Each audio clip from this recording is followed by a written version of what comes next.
And I'd just like to recognize the courageous people who picked it up and brought it. Now, there have been spheres found before, and in the United States, special forces thugs go in and get them, and people have been killed possessing them. Very smart that you keep it safe and that you also disclose it. It's transparent. Everything goes out. My assessment of this is pending, but it's certainly real. It's using an energy field and what we probably would say is electrogravitic, which means a type of anti-gravity effect from the electromagnetic forces. And whether it is a purely extraterrestrial origin or a mix of an ancient human extraterrestrial development, there are 4 or 5 possibilities. And this is what we want to look at. If we can get some of the materials and do carbon dating, we can, from the polymer, then we will know how old it is. If it predates this kind of manufacture, it'll be extraordinary. So I think there's a lot of investigation. We have some really good scientists here with us who can do those research with you and confirm and help and join forces with your effort. So my own sense of this is that it's obviously real, it's anomalous. We have seen these sort of spheres before, and I just want to share, 2 days ago, we debriefed a Green Beret he was in a subterranean facility, Crane, Indiana. It's a naval weapons station, and this is a top Green Beret, not many years ago. And he was taken underground, very deep, and it was shown several extraterrestrial devices, one of which had a device, like a translucent, almost like a small iPad, but extraterrestrial. And it was putting up above that screen a series of letters or symbols, deep ink black. And they are on this sphere, 4 or 5 of them. So it's very unusual. Now this gentleman, he didn't have any association with those symbols until he saw this sphere. And in the interview 2 days ago when we were in Los Angeles, I'm not going to disclose his name right now. His information is going to a investigation law enforcement group in the United States that I'm working with that are looking into the criminal aspects of the secrecy of this. But he said these are exactly the symbols that were floating above this device in the air, about a foot, and that they had some effect in his awareness, and he thought it had something to do with activation of DNA and consciousness, some very unusual effect. So very interesting new testimony. It was very surprising to us, and I wanted to share that with you. And so we're going to continue these investigations, but I think this is a very significant object, and the other gentleman was correct. We have 700 plus whistleblowers and people in the United States now coming forward. We have a lot of evidence. We do have some physical evidence. That wasn't correct. But something like this we have never had, because usually these get confiscated by thugs, criminals. And so good for you. You've done great work, all of you. I'm very proud to be here with you. Welcome back to Third Phase of Moon. Blake Cousins, along with my brother Brent. You heard it, Dr. Stephen Greer, Mexico. The Bugosphere. Jaime Maussan has presented the evidence in front of experts, people that are specialized in confirming the data, and that's what it's all about. And we've brought to you the videos, and now Dr. Greer is on the scene. He's saying these things, they're real, and he's just still on the fence a little bit. He wants to have his experts and people look at this Bugosphere and get a closer look. What makes it tick? But exciting times right now. This is insane. Jaime Maussan invited Third Phase of Moon to show up, and we're happy to cooperate and collaborate with Jaime Maussan with regards to this Bugosphere phenomenon, what's going on right now. Yeah, Blake, I was talking with Jaime last week, and he says, come on up, and he wanted to share this event with everybody. And now we have Stephen there on location, looking at the evidence. Again, he says it's real, but, he wants to get this in the United States too as well. And I don't blame him. I want this to be, transferred, maybe a little, take a piece of it, a little piece of the metal, the polymer, and bring it back to America and have our scientists, look over this and keep it open source, because that's what it needs to be. It needs to be seen by everybody. It doesn't need to go behind closed doors like the government keeps everything. No, this needs to be open for the people to see. And America's, I think, really the one to really solve and crack this case.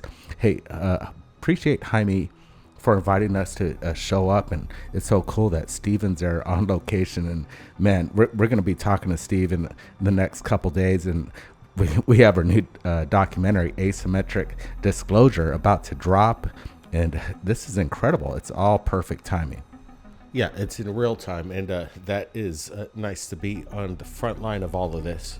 Jaime has been reaching out. We've been cooperating. American videos, photographs of this metallic sphere here in America and across the world, and he's getting it in his country. So this past couple weeks, we've been in close proximity and talking about logistics, about how we could get all this information that we've got and combine it all together. And it's just insane that, you know, what is happening right now. Dr. Greer, he's putting it out there. He's really proud of these guys, and so are we, because that's how you do it. You don't sit on video evidence. You don't sit on the evidence. You put it out as fast as you possibly can. That's going to really protect everybody. But I would still like to see a performance of this Boogosphere in person as it operates. I know they don't got the remote control on this, and they can't say, hey, let's see this thing fly, but maybe one of these days we could see this thing operational in person. That's what we've been talking with Jaime about.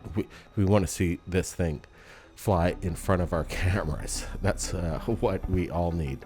But these people on the ground that are catching it, they're doing such great work, and this is exciting times. And right here at Third Phase of Moon, the world is looking up into the sky, and we've got brand new videos for you tonight, so buckle up for that. So we just showed you what's going on in Mexico. Now let's show you what's going on around the world right now. Guys, take a look at this new. So we're going to be looking at video one. Jeremy Corbell. This has been making the rounds on the internet. Everybody wants to get Third Phase of Moon's reaction. We actually spoke to people that are in close proximity to the leak with regards to this video right now. And some people are a little confused. That some people are stating that this video was shot from the ground, looking up, and that this could be the moon or something that's not something anomalous, but not exciting. But actually, when we look at this, now we know a little bit more. It's captured from outer space. This is captured from a satellite looking down upon Earth as this disk appears to be moving underneath the clouds. We wanted to confirm if this was clouds moving as somebody was standing looking up, but no, this is looking down. It's a static shot, so we're not getting clouds moving left to right to create an illusion that this thing is actually in motion. It really is in motion, and then some people are saying it looks exactly like the movie Nope. Brett, your thoughts on this? Yeah, I like this. Again, we're looking at possibly the phenomenon, the typical flying saucer captured from a satellite. This is kind of a first, so weaponized. Hey, they dropped a good one, and that's good. What we heard was this footage was floating internally within the government, and it was talked about for, I don't know, a couple years. I'm not sure, but people were kind of, leaked conversations were being mentioned about this satellite footage, and now we're getting it straight to the public. What's your take on this? What is it? I'm not sure. We want to hear it in the comments, but we are seeing this cylindrical dark craft with a kind of a highlight right underneath it. Look at this. There's a little enhancement that's been done on this, and you see it, and you see this nice glint across this disc-shaped object. I like this. Yeah, and when you're using AI, which Jeremy Corbell did to enhance his footage, I don't see anything wrong with that. And we want to see the original footage and the enhanced footage. What can AI make out? And right here, they're adding some brightness contrast as best as they can. It really pixelates the video, the data quality. But in my opinion, we're looking at something that's, we're just looking at something. Again, it's interesting. This is military satellite footage. I want to know if we could figure out what company that owns the satellite that pushed this data out, and how did Jeremy Corbell come into possession of it. That would be a good question to start. Like, what satellite captured this? Is it NASA? Is it the ISS? I don't think so. I think it's a private corporation, and they might be keeping a close eye on these things. I'm going to just throw something out there. Could there have been a solar eclipse, a full solar eclipse, and we're looking at the reflection on top of the ocean, looking at a full lunar solar eclipse? I'm not sure, but hey, I just thought of that. Who knows? Interesting call there. It's interesting. Nobody's got the answers, but we sure like sharing the videos, and Corbell put out a decent one, and we want to look at this, and we want to get your thoughts, because more military footage, keep it coming, no doubt about it. Now, the civilian footage is where, in our opinion, disclosure is going to be, because they're catching things that we can't explain. We've got another one for you right now. Guys, take a look at this.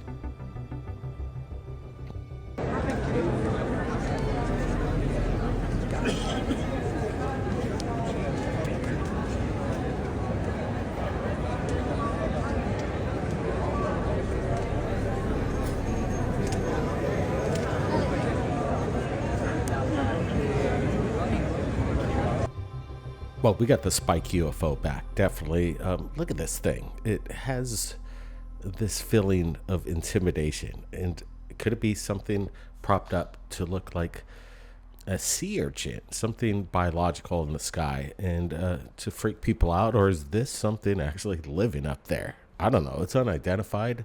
It's crazy. Broad daylight sighting. This thing's not undulating either. Some people might say it's a balloon. It could be, but look at how stable it's hanging in the sky. And some people also might want to debunk it, saying it's AI or CGI. We're rolling that one out. What we're looking at is legitimately up in the sky. We pretty much will go to Vegas with that. Brent, your thoughts on this? Yeah, I'm digging this footage. It's pretty cool. It's badass, gotta say. And this guy really got a good, opportunity to film it. His camera, it's stable. He's locked in, and then he zooms out to show perspective of how far this thing is up in there in the sky, and it's quite up there. But when he gets detail, the picture of this. Now you're seeing detail of this UFO and the spikes. There could be about 20 of them. Have you ever seen a balloon like this? I sure haven't. And again, these are kind of making the rounds in the South American region. And again, we're looking at, could this be the possible phenomenon? Yeah, this thing's kind of scary as heck. And again, if these beings, if they're visiting us from out of our solar system, from another galaxy within our universe, traversing all this way, I don't think they'd be here to harm us. But this one kind of gets me thinking, what's up with these edges? It seems like it's a defense mechanism, or I don't know. It seems a little intimidating. So another video just into third phase of moon of what looks to be some kind of cylindrical UFO. Watch this.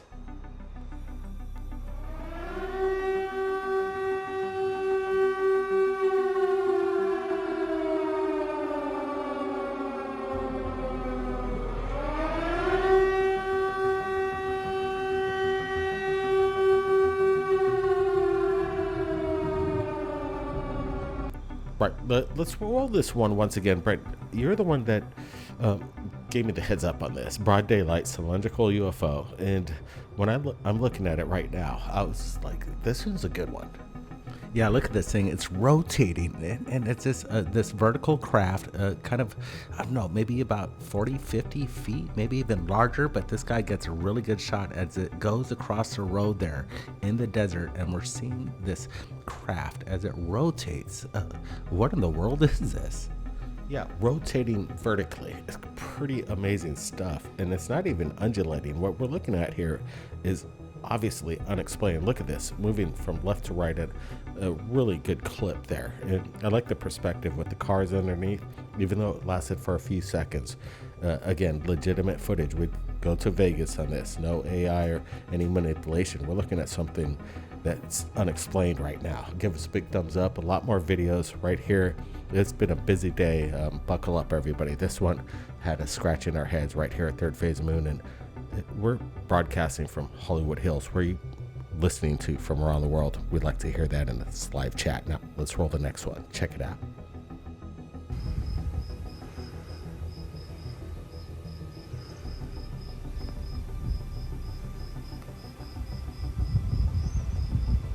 What the fuck, dude?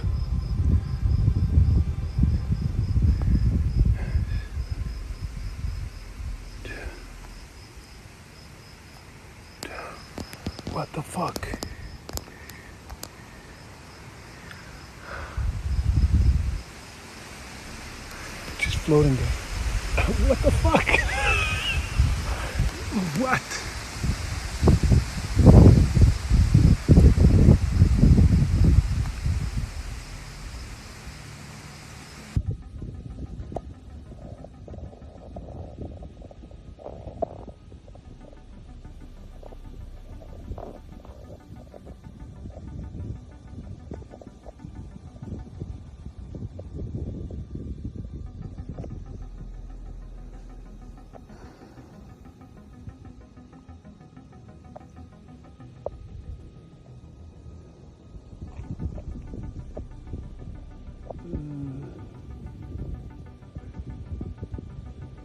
I don't know what that is. Could be a roof. I don't know what that is. I don't know what I'm looking at. I'm quite perplexed.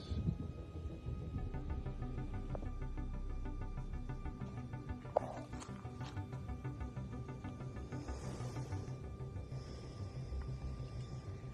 don't know where to go. That thing's still there. Is it a roof? It looks like a roof, I guess. It looks the same from every point, and I've been walking quite a bit now.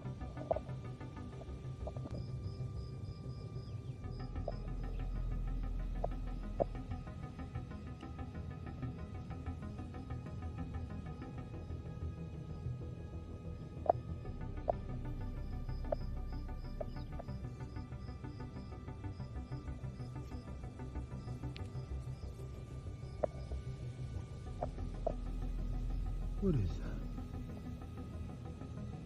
What is it? So we're going to roll this once again, broad daylight sighting of what everybody wants to see in front of their eyes, the phenomenon. And this one, it lasts for quite some time, but you could tell whatever we're looking at, again, it's legitimate footage of a metallic object in the sky, broad daylight. They can't understand what they're looking at right now. This, again, it just keeps getting more crazy and crazy right here at Third Phase of Moon. Do you feel it, everybody from around the world? Something's happening. Yeah, it's exciting times. The UFOs are off the hook, and this guy right here, his mind is blown. You could see his excitement as he filmed something that he can't explain. You can see the winds are whipping. It's a windy day, and we're looking at this craft just kind of just hover very softly. Does this thing move? Is there motion on this thing? Or is there something off in the distance, some sort of, I don't know, maybe a water tower, but it doesn't look like it. It looks like something in the middle of nowhere, and he's panning around, showing the whole area. This is some excellent video. What's he looking for down there? I'm not sure, but he's scanning it, and he focuses back on this object, and it's off in the distance, and I think it did move. This thing is definitely hovering off there in the distance. Yeah, it's not a blimp either, and I don't think it's some kind of, again, a canopy or some building in the middle of the jungle. It looks to be a metallic flying disc, straight up, and this guy captured it. Sometimes they don't want to be seen, and in a place like this, it's a good place to hide, in my opinion. I got a feeling there's a lot of underground bases for these things in Colombia, Peru, in the jungles. It's such a great masquerade to like blend in and get in and out without anybody seeing. But this guy had the eagle eye. Good job right there. We wanted to get everybody's opinions too, because we're in Los Angeles and we're thinking about getting a symposium of all the latest and the greatest UFO videos and show some exclusives that the world hasn't seen and have a get together. What do you guys think about that? Give us a big thumbs up if you have any ideas. Just let us know. Our email is in the description. But we wanted to thank everybody who joined us in this live episode right here. Everybody be safe. Keep your eyes on the skies. Blake Cousins. We'll see you next time. So you really have to have a select committee in the Congress and a special office in the White House to really master all this information and unpack it, and then take the action to stand down these malicious programs. And that is going to be a very heavy lift and a very dangerous operation. The only way you're going to get to it is somebody at that executive level that says enough is enough, cut the money off, bring these people in, let's go. maybe just give them a threat, a very light threat. Let them know, like, this is not to be talked about any further. And if you do, something can happen. You're either on the side of the law or you're not. And if not, which we can prove they are, you strip them of all that cover. All we need is one to be accurate. And this whole concept of UFO crash retrieval non-existing completely falls apart. They're doing stuff for spite, they're doing stuff to protect certain individuals or certain industries, and it's detrimental to all of us. Oh yeah, people are all talking about World War III and all that. Well, you know, if we don't change the trajectory we're on, we're going to be in a big problem. Nobody with any sense wants fortune and glory dealing with this.